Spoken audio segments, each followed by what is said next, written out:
amigos, professor Dr. Aragão novamente, direto aqui do DG Cursos Preparatórios, dando continuidade àquele nosso bate-papo sobre biologia, sobre citologia, né? Hoje nós vamos abordar o início da citologia, né? Vamos começar a investigar a célula, já conhecemos a composição química da célula, né? Os compostos inorgânicos e orgânicos, assistam aos outros vídeos.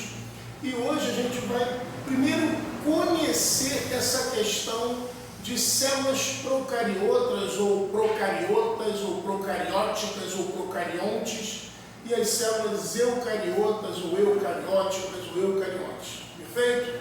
Bom, como tudo, a coisa parte sempre do mais simples para o mais complexo.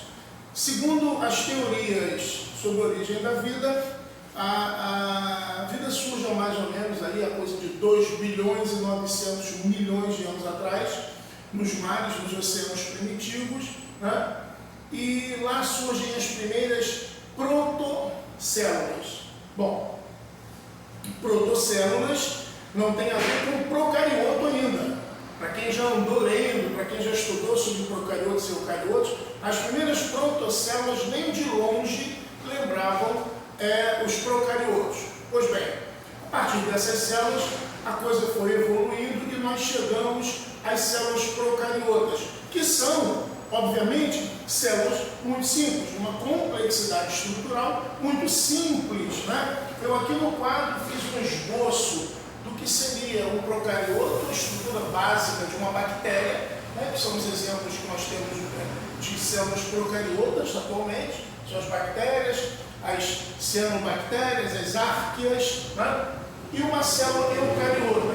Amigos, a primeira grande diferença, e aqui no quadro não dá para perceber isso, é tamanho, né? Se eu fosse respeitar o tamanho, a célula procariota seria um ponto perto da célula eucariota. Então, primeira questão, tamanho, né?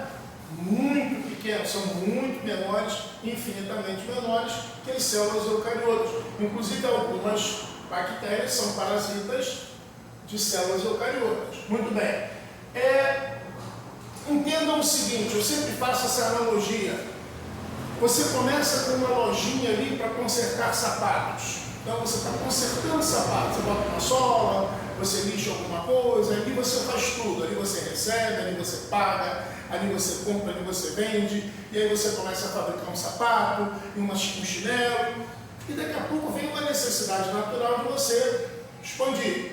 Aí você pega a salinha do lado, pega a salinha do lado, pega a sala de cima, já faz um refeitório, já contrata mais gente, e já tem uma sala só para a gerência, aí você começa a produzir em larga escala, você agora tem uma produção e você precisa de um local para guardar a sua produção com estoque, e essa é a grande diferença entre as células procariotas e as células eucariotas. As células eucariotas têm uma compartimentalização muito maior. Ou seja, ela tem aquilo que a gente vai falar muito daqui para frente, organelas celulares, orgânulos, organoides, né? Que são diminutivos de órgãos. Se o corpo humano tem órgãos, as células eucariotas também têm, e aí, salvaguardando os tamanhos, nós vamos chamar de organelas. A célula procariota não, né? O que toda célula precisa ter para ser viva? Nós já vimos isso naquela nossa linha de características gerais de seres vivos, né? O que toda célula precisa para ser viva? Ela precisa de metabolismo. Quem gerencia esse metabolismo? São as enzimas. O que são as enzimas? Assistam lá a nossa videoaula sobre proteínas, sobre enzimas. O que são as enzimas? As enzimas são proteínas especiais que aceleram reações químicas. Bom, então, o que de comum todas as células têm que ter? Enzimas. O que de comum todas as células têm que ter? Proteínas, que se transformam, que atuam, né, como catalisadores biológicos.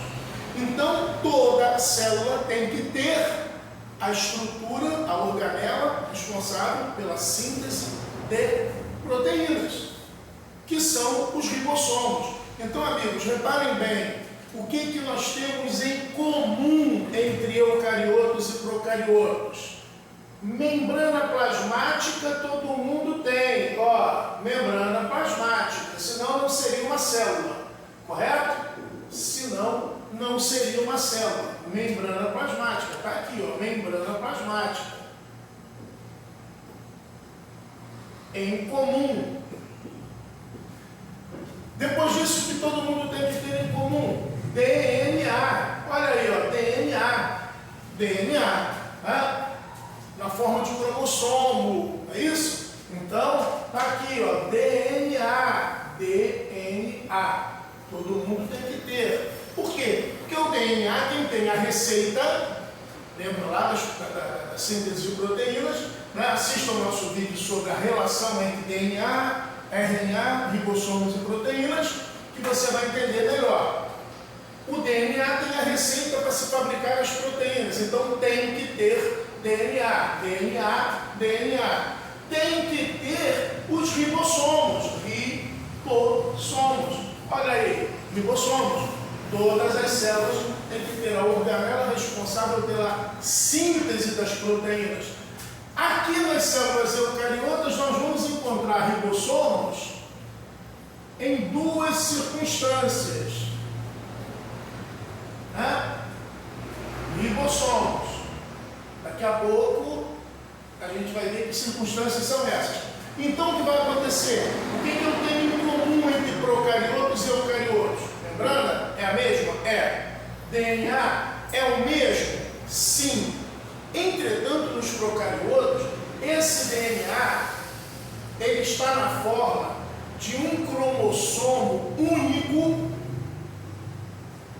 e circular. Circular, meus amigos.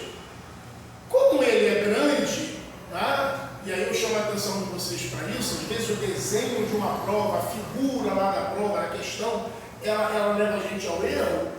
Ele, por ser grande, ele acaba juntando uma ponta com a outra, aproximando uma ponta. Então você acaba confundindo o cromossomo circular com a carioteca. E agora nós chegamos na primeira grande diferença entre procariotos e eucariotos, e ele é o que vai dar o nome procarioto e eucarioto, né? Carioteca é um envelope, é uma estrutura que envolve o núcleo, tudo que está dentro do núcleo, os cromossomos, aí a gente vai ouvir falar em cromatina, a gente vai ouvir falar em nucleolo, né? Mas a carioteca, que não é membrana que envolve o núcleo, não é membrana que envolve o núcleo, vamos tomar cuidado com essa definição, porque na verdade a carioteca são várias duplas membranas que formam bolsas achatadas, e esse conjunto envolve o material genético, deixando os poros, olha os poros aqui, ó, deixando os poros por onde as substâncias entram ou saem do núcleo. A carioteca aqui ela não existe. Esse cromossomo ele está livre no citoplasma, ele não tem envoltório, então ele é procarioto, ou seja, antes do surgimento da carioteca, procarioto. Eu é partícula de afirmação, eucarioteca, eu tenho carioteca, você não tem carioteca. Então, procarioto, eucarioto. A primeira grande diferença é sim a carioteca, mas é a única? Não. Né? Eu tenho a diferença de tamanho e tenho a diferença de compartimentalização, ou seja, aqui houve uma necessidade, e eu tenho muito medo de falar assim, porque acabo lá marqueando, dizendo que a célula, passando a impressão de que a célula fez isso de propósito, mas não foi assim, né? Ela ficou assim, isso foi muito bom, houve uma necessidade de se compartimentalizar, de se criar estruturas, organoides, organelas, cada uma com uma função diferente, enquanto aqui no procarioto tudo é feito aqui dentro. Tudo acontece aqui no citoplasma. Perfeito? Então, voltando aqui, voltando essa nossa comparação, ali, por exemplo, surgem as chamadas mitocôndrias. As mitocôndrias são a casa de força da célula, casa de força da célula, ou seja, é responsável pela produção, entre aspas, né? Segundo a física, a gente não pode falar em produção, né? A energia transformada, mas é a produção, entre aspas, de energia. É aqui que se concentra mais da metade da respiração celular, né? Ou seja, produção, vamos botar entre aspas, produção de energia para as células, correto? Então, nós temos organelas específicas responsáveis pela produção de energia, pela respiração celular. Enquanto aqui na bactéria, enquanto aqui no procarioto, a respiração celular ela é feita no citoplasma e na face interna de uma dobra da membrana plasmática, chamada de mesossomo. Então aqui o mesossomo também é responsável pela produção de energia. Mas entenda, essa produção de energia ela está ocorrendo na face interna, em contato direto com o citoplasma. Perfeito, meus amigos? Então, lá nós vamos ter uma compartimentalização dentro do citoplasma, com a formação das organelas, enquanto aqui não. Perfeito? Aqui isso fica tudo junto e misturado dentro do citoplasma. Correto?